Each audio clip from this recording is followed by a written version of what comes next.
Ok, ahora vamos a escuchar qué pasaría si no existieran los perritos. Sin perros, la historia humana habría sido muy diferente.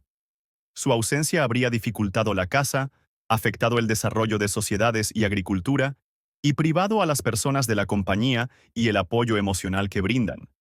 Además, se habrían perdido sus roles cruciales en la terapia, la asistencia a personas con discapacidades y en la seguridad, como perros policía y de rescate.